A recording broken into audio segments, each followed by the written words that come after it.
बिल्कुल आपने सही कहा कि ये सारी की सारी चीजें दिखाती हैं कि इनको अगर पिरोया जाए तो पता चलेगा कि इसकी तैयारी पाकिस्तान की सरजमी पर किस तरीके से हुई। सोहेल काज़मी वरिष्ठ पत्रकार मेरे साथ मौजूद हैं। सोहेल साहब, हाल के कुछ दिनों में कश्मीर में पत्थरबाजी खत्म हो गई, जो धरने प्रदर्शन होते थे वो खत्म हुआ, और सबसे बड़ी चीज है कि कश्मीर का जो आर्थिक ढांचा है वो मजबूत हो रहा था। फिल्मों की शूटिंग वहां शुरू हो गई थी और ये आतंकवाद, आतंकवादी और पाकिस्तान के मुंह पर तमाचा था।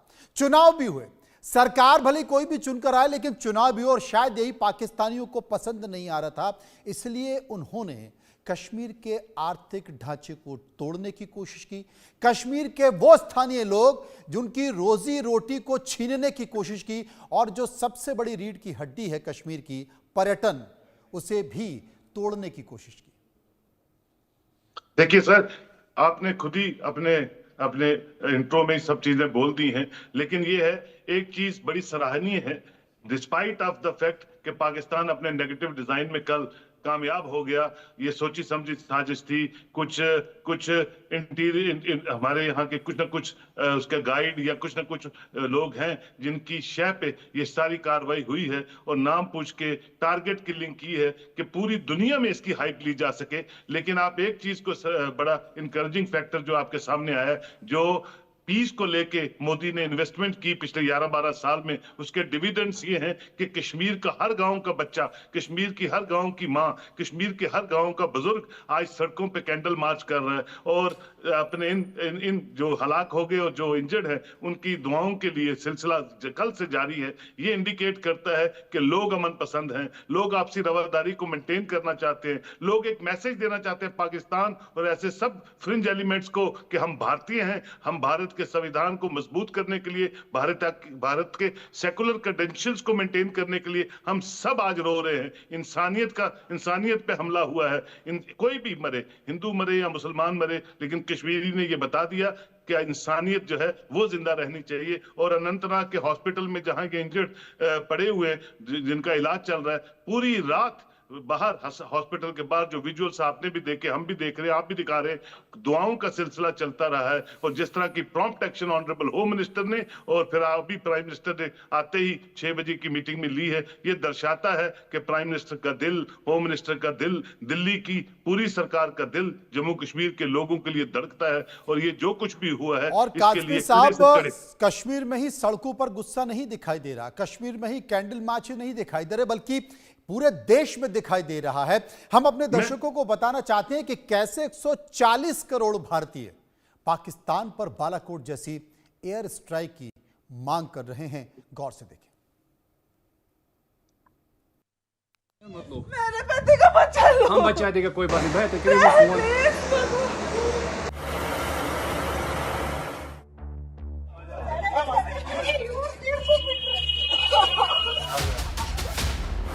पाकिस्तान पर एयर स्ट्राइक की तैयारी, अब बालाकोट 2.0 की बारी।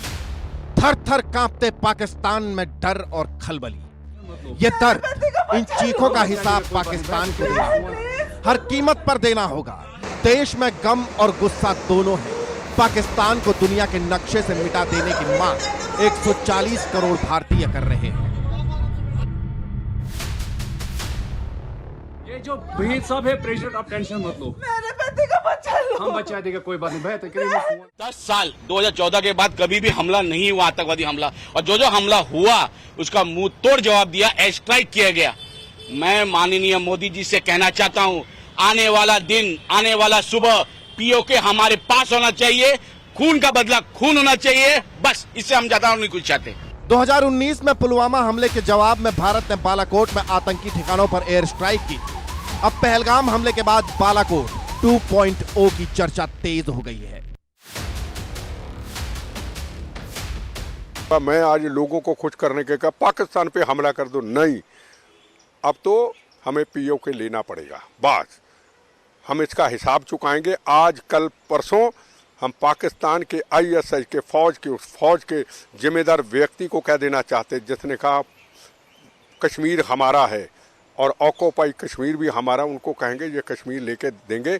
और आपको पाकिस्तान के उन लोगों को कहना चाहता हूँ, ISI वाले के लोगों को, ये पाक तेरा ख्वाब एक नज़ारा ही रहेगा, तू किस्मत का हमारा है, मारा ही रहेगा, तेरे हर सवाल का जवाब करारा ही रहेगा। कश्मीर हमारा है, ऑक्यूपाई कश्मीर हमारा है और हमारा ही रहेगा। हम उसको इतना कहना चाहते हैं। 2026 के उरी हमले के बाद आतंकी ठिकानों पर सर्जिकल स्ट्राइक हुई। इन कार्रवाइयों में कई आतंकी मारे गए थे और पाकिस्तान को दुनिया भर में शर्मिंदगी का सामना करना पड़ा था। अब फिर से भारत के लोगों का आक्रोश फूट पड़ा है और वो सर्जिकल स्ट्राइक की मांग कर रहे हैं।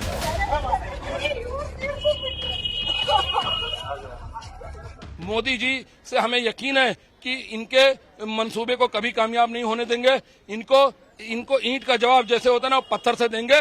और मुझे लगता है अब खून का बदला खून होना चाहिए, गोली का बदला गोली होना चाहिए। भारत यकीनन कोई बड़ी प्लानिंग में जुटा है, क्योंकि प्रधानमंत्री नरेंद्र मोदी ने अपनी सऊदी अरब यात्रा को बीच में ही रोक दिया और नई दिल्ली लौटते ही तुरंत एक हाई लेवल मीटिंग की। इस मीटिंग के बाद आशंका जताई जा रही है क्या फिर से बालाकोट जैसी एयर स्ट्राइक होगी। रक्षा मंत्री राजनाथ सिंह के बयान से तो यही लगता है कि पाकिस्तान पर संकट बहुत बड़ा है। देशवासियों को आश्वस्त करता हूं, घटना के मद्देनजर भारत सरकार वो हर कदम उठाएगी जो जरूरी और उपयुक्त होगा। तो हम सिर्फ उन लोगों तक नहीं पहुंचेंगे जिन्होंने इस घटना को अंजाम दिया है, हम उन तक भी पहुंचेंगे जिन्होंने पर्दे के पीछे बैठकर हिंदुस्तान की सरजमी पर ऐसी नापाक हरकतों की साजिशें रची हैं। ऐसी हरकतों का जिम्मेदार और इसके जिम्मेदार लोगों को आने वाले कुछ ही समय में जोरदार तरीके से नजर आएगा। मैं देशवासियों को आश्वस्त करना चाहता हूं। 2019 के बालाकोट हमले के दौरान पाकिस्तान ने अपने F-16 विमानों के जरिए जवाबी कार्रवाई की कोशिश की थी, लेकिन अब भारत की सैन्य ताकत पहले से कई ज्यादा मजबूत है। भारत के पास अब राफेल फाइटर जेट है। इसके अलावा अगर पाकिस्तान जवाबी हमला करता है तो भारत का S-400 एयर डिफेंस सिस्टम हवाई हमलों से सुरक्षा में गेम चेंजर साबित हो सकता है। हमारे प्रधानमंत्री ने साफ तौर पे कहा है कि we will neither forget nor forgive. अगर किसी भी बड़े हादसे को पाकिस्तान अंजाम देगा तो हम घुसकर मरेंगे। ये एक बहुत बड़ा हादसा हुआ है जो बेकसूर टूरिस्ट के खिलाफ कार्रवाई की गई है। इसमें हिंदुस्तान बहुत बड़े पैमाने पर पाकिस्तान के खिलाफ कार्रवाई करेगा।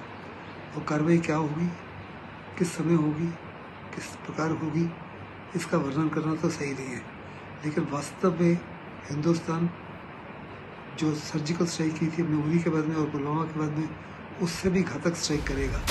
मंगलवार दोपहर पहलगाम में आतंकियों ने गोलीबारी की, जिसमें 28 लोग मारे गए। यह 2019 के पुलवामा हमले के बाद कश्मीर में सबसे घातक हमला है। हमले की जिम्मेदारी द रेसिस्टेंस फ्रंट यानी TRF ने ली, जो पाकिस्तान समर्थित लश्कर-ए-तैयबा से जुड़ा हुआ है।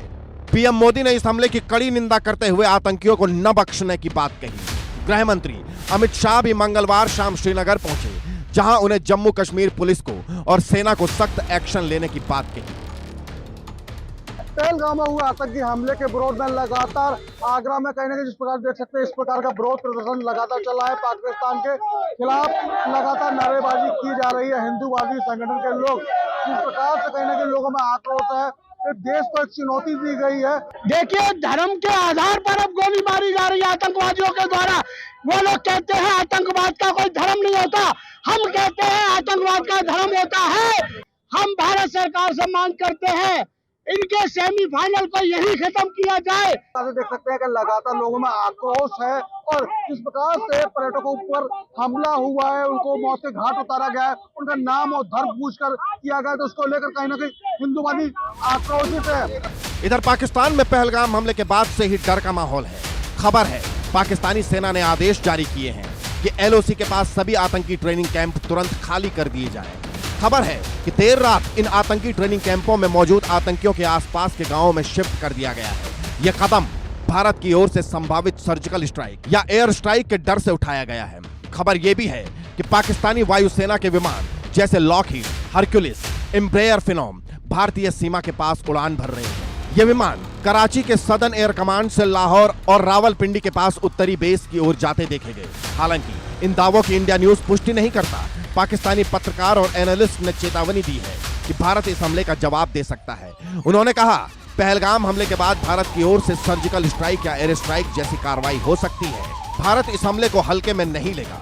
कुल मिलाकर पहलगाम आतंकी हमले के बाद भारत का रुख अब और भी कठोर हो सकता है। आने वाले दिनों में इस पर पीएम मोदी की ओर से क्या बड़ा कदम उठाया जाता है, इस पर पूरे देश और दुनिया की नजर बनी हुई है। Bureau report, India news.